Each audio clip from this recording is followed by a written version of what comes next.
आइए दर्शकों, सुनते हैं पंचतंत्र की कहानी बंदर और लकड़ी का खूंटा। एक समय शहर से कुछ ही दूरी पर एक मंदिर का निर्माण किया जा रहा था। मंदिर में लकड़ी का काम बहुत था, इसलिए लकड़ी चीरने वाले बहुत से मजदूर काम पर लगे हुए थे। यहाँ वहाँ लकड़ी के लट्टे पड़े हुए थे और लट्टे व शहतीर चीरने का काम चल रहा था। सारे मजदूरों को दोपहर का भोजन करने के लिए शहर जाना पड़ता था, इसलिए दोपहर के समय 1 घंटे तक वहां कोई नहीं होता था। एक दिन खाने का समय हुआ तो सारे मजदूर काम छोड़कर चल दिए। एक लट्टा आधा चिरा रह गया था। आधे चिरे लट्टे में मजदूर लकड़ी का किला फंसाकर चले गए। ऐसा करने से दोबारा आरी घुसाने में आसानी रहती है। तभी वहां बंदरों का एक दल उछलता कूदता आया। उनमें एक शरारती बंदर भी था, जो बिना मतलब चीजों से छेड़छाड़ करता रहता था। पंगे लेना उसकी आदत थी। बंदरों के सरदार ने सबको वहां पड़ी चीजों से छेड़छाड़ न करने का आदेश दिया। सारे बंदर पेड़ों की ओर चल दिए, पर वह शैतान बंदर सबकी नजर बचाकर पीछे रह गया और लगा रंगेबाजी करने। उसकी नजर अधरे लट्टे पर पड़ी। बस वह उसी पर पिल पड़ा और बीच में अड़ाए गए किले को देखने लगा। फिर उसने पास पड़ी आरी को देखा। उसे उठाकर लकड़ी पर रगड़ने लगा। उससे किर्रर किर्रर की आवाज निकलने लगी तो उसने गुस्से से आरी पटक दी। उन बंदरों की भाषा में किर्रर किर्रर का अर्थ निखट्टू था। वह दोबारा लट्टे के बीच फंसे कीले को देखने लगा। उसके दिमाग में कौतूहल होने लगा कि इस कीले को लट्टे के बीच में से निकाल दिया जाए तो क्या होगा। अब वह कीले को पकड़कर उसे बाहर निकालने के लिए जोर आजमाइश करने लगा। लट्टे के बीच फंसाया गया कीला तो 2 पार्टों के बीच बहुत मजबूती से जकड़ा गया होता है, क्योंकि लट्टे के 2 पार्ट बहुत मजबूत स्प्रिंग वाले क्लिप की तरह उसे दबाए रहते हैं। बंदर खूब जोर लगाकर उसे हिलाने की कोशिश करने लगा। कीला जोर लगाने पर हिलने व खिसकने लगा तो बंदर अपनी शक्ति पर खुश हो गया। वह और जोर से खौंकौं करता कीला सरकाने लगा। इस धींगा मुश्ती के बीच बंदर की पूंछ 2 पार्टों के बीच आ गई थी, जिसका उसे पता ही नहीं लगा। उसने उत्साहित होकर एक जोरदार झटका मारा और जैसे ही कीला बाहर खींचा, लट्टे के 2 चिरे भाग फटाक से क्लिप की तरह जुड़ गए और बीच में फंस गई बंदर की पूंछ। बंदर चिल्ला उठा। तभी मजदूर वहां लौटे। उन्हें देखते ही बंदर ने भागने के लिए जोर लगाया तो उसकी पूंछ टूट गई। वह चीखता हुआ टूटी पूंछ लेकर भागा। कहानी सुनाकर कर्टक बोला, इसीलिए कहता हूं कि जिस काम से कोई अर्थ न सिद्ध होता हो, उसे नहीं करना चाहिए। व्यर्थ का काम करने से जान भी जा सकती है। अरे, अब भी पिंगलक जो शिकार करके लाता है, उससे हमें भरपेट भोजन तो मिल ही जाता है। तब बेकार ही झंझट में पड़ने से क्या फायदा। दमनक बोला, तो तुम क्या केवल भोजन के लिए ही जीते हो? ये तो ठीक नहीं। अपना पेट कौन नहीं भर लेता। जीना तो उसका ही उचित है, जिसके जीने से और भी अनेक लोगों का जीवन चलता हो। दूसरी बात ये कि शक्ति होते हुए भी जो उसका उपयोग नहीं करता और उसे यूं ही नष्ट होने देता है, उसे भी अंत में अपमानित होना पड़ता है। कर्टक ने कहा, लेकिन हम दोनों तो ऐसे भी मंत्री पद से च्युत हैं। फिर राजा के बारे में ये सब जानने की चेष्टा करने से क्या लाभ? ऐसी हालत में तो राजा से कुछ कहना भी अपनी हंसी उड़वाना ही होगा। व्यक्ति को अपनी वाणी का उपयोग भी वही करना चाहिए, जहां उसके प्रयोग से किसी का कुछ लाभ हो। भाई, तुम ठीक नहीं समझते। राजा से दूर रहकर तो रही से ही इज्जत भी गंवा देंगे हम।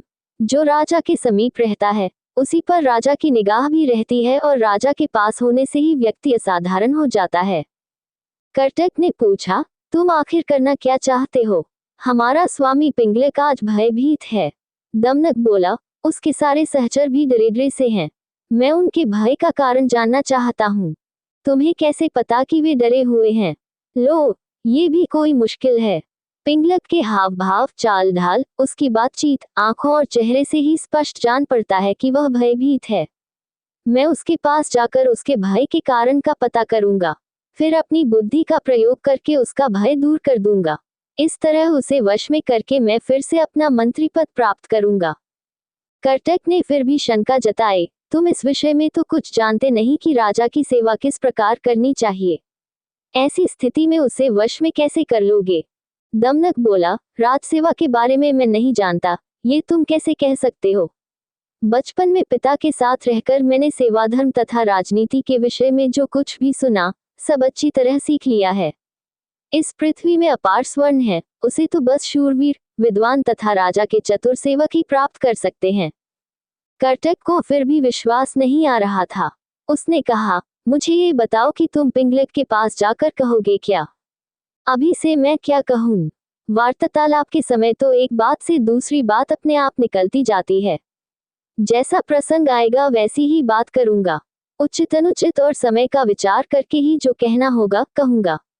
पिता की गोद में ही मैंने ये नीतिवचन सुना है कि अप्रासंगिक बात कहने वाले को अपमान सहना ही पड़ता है, चाहे वह देवताओं के गुरु बृहस्पति ही क्यों न हो। कर्टक ने कहा, तो फिर यह भी याद रखना कि शेर, बाघ आदि हिंस्र जंतुओं तथा सर्प जैसे कुटिल जंतुओं से संपन्न पर्वत जिस प्रकार दुर्गम और विषम होते हैं, उसी प्रकार राजा भी क्रूर तथा दुष्ट व्यक्तियों की संगति के कारण बड़े कठोर होते हैं, जल्दी प्रसन्न नहीं होते, और यदि कोई भूल से भी राजा की इच्छा के विरुद्ध कुछ कर दे तो सांप की तरह डसकर उसे नष्ट करते उन्हें देर नहीं लगती।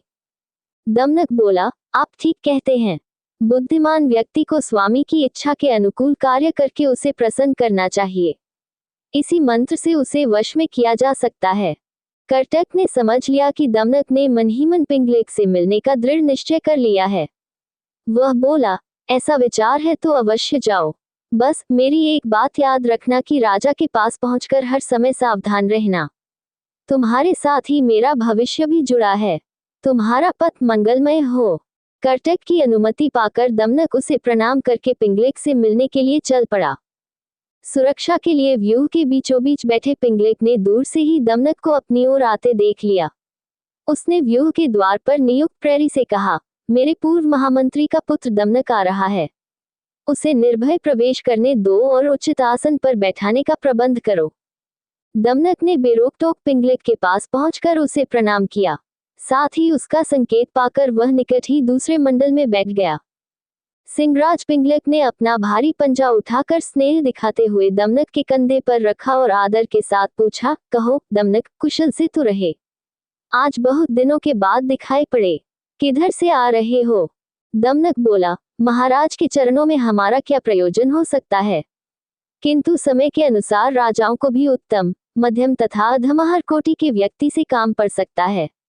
ऐसे भी हम लोग महाराज के सदा से ही सेवक रहते आए हैं। दुर्भाग्य से हमें हमारा पद और अधिकार नहीं मिल पाया है, तो भी हम आपकी सेवा छोड़कर कहाँ जा सकते हैं। हम लाख छोटे और असमर्थ सही, किंतु कोई ऐसा भी अवसर आ सकता है जब महाराज हमारी ही सेवा लेने का विचार करें। पिंगलक उस समय उद्विग्न था। बोला, तुम छोटे बड़े या समर्थ असमर्थ की बात छोड़ो दमनक, तुम हमारे मंत्री के पुत्र हो, अतः तुम जो भी कहना चाहते हो निर्भय होकर कहो। अभयदान पाकर भी चालाक दमनक ने राजा के भय के विषय में सबके सामने बात करना ठीक नहीं समझा। उसने अपनी बात कहने के लिए एकांत का अनुरोध किया। पिंगलक ने अपने अनुचरों की ओर देखा। राजा की इच्छा समझकर आसपास के जीव जंतु हटकर दूर जा बैठे। एकांत होने पर दमनक ने बड़ी चतुराई से पिंगलक की दुखती रग ही छेड़ दी। बोला, स्वामी, आप तो यमुना तट पर पानी पीने जा रहे थे, फिर सहसा प्यासे ही लौटकर इस मंडल के बीच इस तरह चिंता से व्यग्र होकर क्यों बैठे हैं? उद्धरण उद्धरण।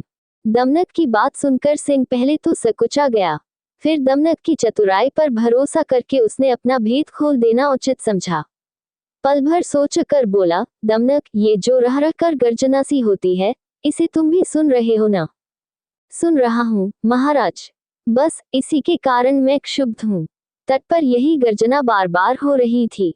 लगता है इस वन में कोई विकट जंतु आ गया है। जिसकी गर्जना ही इतनी भयंकर है, वह स्वयं कैसा होगा?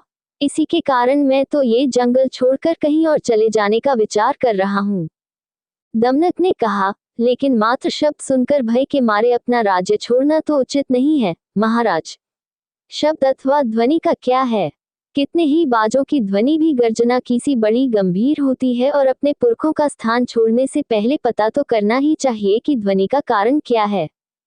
दर्शकों, यदि आपको मेरा ये प्रयास और मेरा यह वीडियो पसंद आया हो, तो मुझे इसी तरह की वीडियो बनाने के लिए प्रेरित और मोटिवेट करने के लिए मेरे इस वीडियो को लाइक करें, शेयर करें और कमेंट करें, और साथ ही साथ इसी तरह की अन्य वीडियोज के लिए मेरे चैनल को सब्सक्राइब करें, और लेटेस्ट वीडियोज की अपडेट जल्द से जल्द पाने के लिए घंटे के बटन को जरूर दबा दें, ताकि लेटेस्ट वीडियोज की अपडेट आपको जल्द से जल्द मिल सके।